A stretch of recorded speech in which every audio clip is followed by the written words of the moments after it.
තියෙන පිත්තල කෑල්ල. මේ පිත්තල කෑල්ලේ කුරුඳු පොත්ත මේ වගේ මදින්න ඕනේ. මෙහෙම මැද්දාන් පස්සේ මේ පොත්තල ඊයෙන් බුරුල්ලු.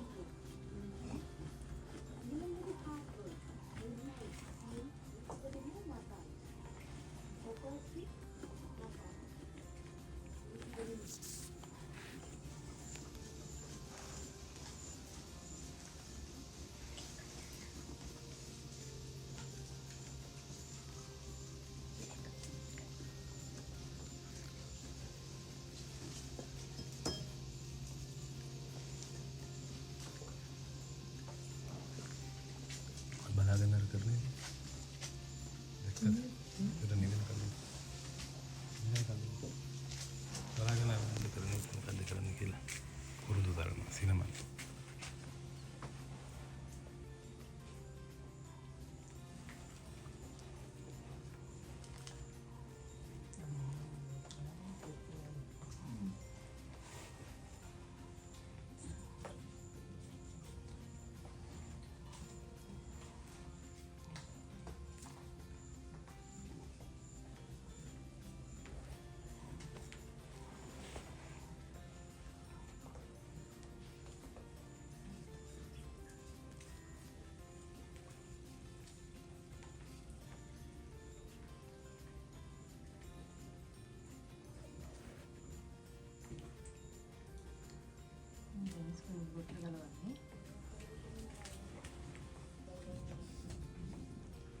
පොත්ත විතරයි ගන්න පුළුවන් මේක ලියේ. ඊට පස්සේදී මේ වගේ පොඩි පොඩි කෑලි මැදට පුරවලා ජොයින් කර කර මේක මීටරයක් දිගට හදා ගන්නවා. මීටරයක් දිගට හදලා ලණු ඇදලා ලණු උඩ තියෙන මඩ පාවනේ තමයි වේලගන්නේ. අවු තියලා වේලන්නේ. අවු තියලා වේලුවාම කුරුඳු වල රස ගුණ දෙකම නැති වෙනවා. ඒ නිසා මේ වගේ ලණු ඇදලා ලණු උඩ තියලා මඩ පාවනේ තමයි වේලගන්නේ. අවුල වේලනකොට දවස් 8ක් වගේ යද්දී කුරුඳු පොත්ත ඉබේම ඇතුළේ. මේ විදිහට ඉබේම රෝල් වෙනවා. මේ මේල පොඩි කෑලි වංගෙඩි දාලා කොටලා අරගෙන පිළිරින් හදුවා මේ වගේ කුඩු එක. ඒ කුඩු එක උණුතුරු දාලා සම්බල තමයි ඔයගොල්ලෝ තේක හදන්නේ. කොලෙස්ටරෝල් තියෙන අයට දිවෙදියා තියෙන අයට එහෙම ගොඩක් ගුණයි. ඉතින් කාන්දර විස්කඩ කරනවා ඔය තේක. මේ තියෙන කුඩු තෙල් එක මේ තෙල් එක ඉඳ ගන්න කුඩු කොළ වලින්. කොළ කිලෝ 200ක් ඕනේ මේ තෙල් ලීටරයක් ඉඳ ගන්න. මේ බෝඩ් එකේ තියෙන විදිහට තමයි තෙල් ඉන්නේ. බොයිලර් එකට දාලා සම්බල වාෂ්පෙන් එන ටික තමයි තෙල් වලට ගන්න. ගොඩක් හොඳයි මේ තෙල් එක ඔලිය කැක්කමක් හැදුනහම මේ නල්ල දෙපැත්ත පොඩ්ඩක් ගාලා මසාජ් කරාම හොඳයි. දත් කැක්කම කරනවා කොටන් බටන් එක පොඩ්ඩක් කරලා දතම වල තියන්න ඕනේ. ශනිකවම දත් කැක්කම අඩු වෙනවා.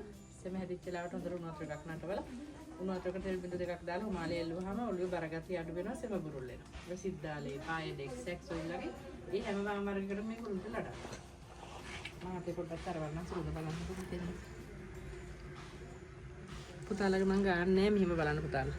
මොකද ඔයාලා ඇස් වල හරි නැහැ හරි තරව ගත්තොත් දෙවිල්ලද සුණක් සරයි මේ තෙල් සමන්දන්නේ.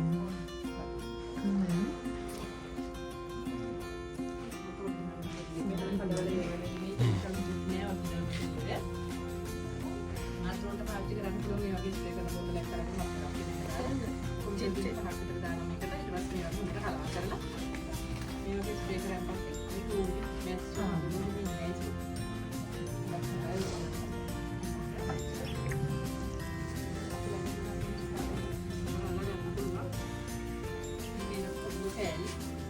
වල දාගත්ත පවුඩර් එක තමයි. මේ පවුඩර් එක දාලා තමයි මම තේක හදාගන්නේ. කොලෙස්ටරෝල් එක නිරේදියා කරනවා. තෙල් එක මේක මොකද දැක්කත් මොකද මිස්සාවකට පාවිච්චි කරන්න පුළුවන්. මේ කුරුළු හඳුන් කුරු එක. අද කොල්ලෙන් පාවිච්චි කරන්න පුළුවන් මේක. මේ වුණ මේක රුපියල් 400ක් වෙනවා. ඉස්සරට කරලා ගන්න පුළුවන්. කඩවල තියෙන වගේ නෙමෙයි. මේ වගේ මේ 35 වලට දාන්න පුළුවන් මේවා. මස්සල දිනවා.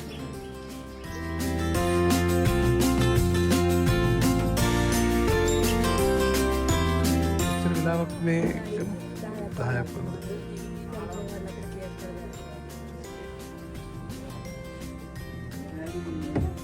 राम ही नंबर लगा दिया.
ගඟේ ඉන්න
කොට්ටාසේ පිහිටි අඩි 5000කට වඩා භූමි ප්‍රමාණයක ස්වභාවිකව පිහිටා තිබෙන රැම්සා තෙත්බිමක් ලෙස පරිසරවේදීන් විසින් අනුමත කරන ලද ලෝක ප්‍රකට දෙස් විදෙස් සංචාරකයන්ගේ ආකර්ෂණයට වදන් වූ සබාධර්මයේ මහඟු නිර්මාණයක් ලෙසින් දයට දායහද කර ඇති සුන්දර මහත් රාමණීය මාතුකම් කොමලිය දූපත් 64කින් සමන්විත වේ.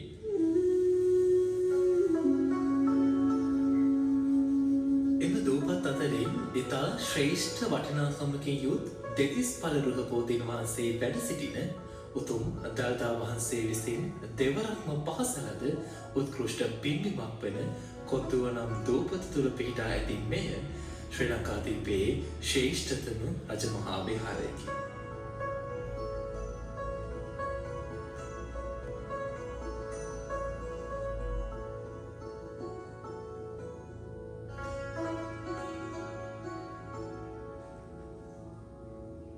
කොත්තුව රජමහා විහාරය ඓතිහාසික සිද්ධි සමුදායකින් සමන්විත වේ. මෙම පින්බිමෙහි වැඩ සිටින බෝධිරාජාණන් වහන්සේ අනුරාධපුර ජයසිරි මහ බෝරජාණන් වහන්සේගෙන් හටගත් දෙතිස් පළ බෝපැල අතර 32 වෙනි බෝපැලයයි. අනුරාධපුර යුගයේ රජකම් කළ දේවානම්පියතිස්ස මහරජතුමා විසින් මෙම බෝපැලය බුද්ධ වර්ෂ 236 දී රෝපණය කරන ලදී. මහරජතුමා විසින් බෝධීන් වහන්සේ රෝපණය කළ නිසා මෙම විහාරස්ථානය රජමහා විහාරස්ථානයක් ලෙස නම් කර ඇත. දෙවන ඓතිහාසික තොරතුරු ලෙස හේමමාලා කුමරිය සහ දන්ත කුමරු දෙදෙනා දළදා වහන්සේ ශ්‍රී ලංකාවට වැඩම කරවීමේදී එවක තිබූ යුදමය තත්ත්වයක් එකල ශ්‍රී ලංකාවේ රජකම් කළ මහසෙන් මහරජතුමා මරණයට පත්වීම නිසා ඔවුන්ට රාජ්‍ය අනුග්‍රහය නොලැබිණි. එනුව ඔවුන් එම නැවින්ම දකුණු වෙල්ලබඩ තීරය ඔස්සේ බලපිටිය වැලිතොට නම් තොටුපළින් ශ්‍රී ලංකාවට ගොඩ බැස්ස. දළදා වහන්සේ ආරක්ෂා කර ගැනීම සඳහා තෝරාගත්තේ මෙම දූපතයි. උතුම් දළදා වහන්සේ ආරක්ෂා කර ගැනීමේ උපක්‍රමයක් ලෙස මෙම දූපතෙහි තැනින් තැන වැලිවලින් පුංචි පුංචි කොත් නිර්මාණය කර දවසින් දවස මාරු කරමින් දළදා වහන්සේ ආරක්ෂා කර ඇත. මෙම ගඟෙහි ඔරු පැදපු අය දූපතෙහි තැනින් තැන පුංචි පුංචි කොත් කැරලි තියෙනවා දැක කොත් තියෙන දූපත ලෙස ආමන්ත්‍රණය කළ නිසා මෙම දූපත කොත්තුව ලෙස ප්‍රසිද්ධ වන්නට විය. ඒ අනුව දළදා වහන්සේ ලංකාදීපයේ මුල්වරට භූමි ස්පර්ශය කරන ලද්දේ ඓතිහාසික කොත්තුව රජමහා විහාරස්ථානය නම් මෙම පූජනීය පින්බිමේදී. ඊට පසු කාලීනව 1884 වර්ෂයේ ජීවත් වූ මහා කප්පින බලාවේ ප්‍රධාන මුදලිතුමන් වූ පින්වත් දානපති කළුහත් සැම්සන්ද ආප්‍රෙල් විජය ගුණරත්න රාජපක්ෂ වාසල මහා මුදලිතුමන්ගේ පෞද්ගලික ධනය වේදම් කොට අලංකාර විහාරස්ථානයක් වලවුගුරුල නිර්මාණ ශිල්පයට අනුව ඉදිකොට ඇත. මෙම පන්සල නිර්මාණය කිරීම සඳහා එතුමාට පින්වන්ත සිදුවීමකට මුහුණ දෙන්නට සිදුවිය. දිනක් මුදලිතුමා තමාගේ සේවකයින් සමග මාදුගගේ සංචාරයේ යෙදී සිටියේදී මෙම දූපතෙහි බෝධීන් වහන්සේ දැක මෙම ස්ථානයට පැමිණ ශුද්ධ පවිත්‍ර කර මල් පහන් පූජා කොට බුදුන් වැද සන්ධ්‍යාභාගයේ නැවත තම බලංග කරා ආපසු යාත්‍රා කිරීමේදී මෙම දූපත පසුකොට මද දුරක් ගොස් නැවත හැරී බලන විට මෙම දූපතින් විශාල ආලෝකයක් මතුවේ ඇති අයුරු එතුමාට ඈතට දිස්විය. එම ආලෝකය දැකීමෙන් එතුමාගේ සිත කලබල විය. තමන් දැල්වූ පහන් නිසා මෙම දූපත තුළ යම්කිසි ගින්නක් කඩගෙන ඇතැයි සිතූ එතුමා නැවත මෙම දූපතට යාත්‍රා කරන්නට විය. සේවකයන් සමග මෙම දූපතට පැමිණ පරීක්ෂා කිරීමේදී බලාපොරොත්තු නොවූ කිසිදු ගින්නක් නොවූ අතර දැල්වූ පහන් එලෙසම ආලෝකමත් වී තිබුණි. මෙම සිදුවීම සමග එම ස්ථානයට වඩාත් පැහැදුණු එතුමා මෙම දූපත බලවත් දූපතක්සේම සම්‍යක් දෘෂ්ටික දෙවි දේවතාවුන් වැඩහිඳින පින්බිමක් බව වටහාගෙන මෙම දූපත තුළ විහාරස්ථානයක් සකීය ධනය නිර්මාණය කරන්නට සිතාගත්හ. 1884 වර්ෂයේ රුපියල් 10,000ක මුදලක්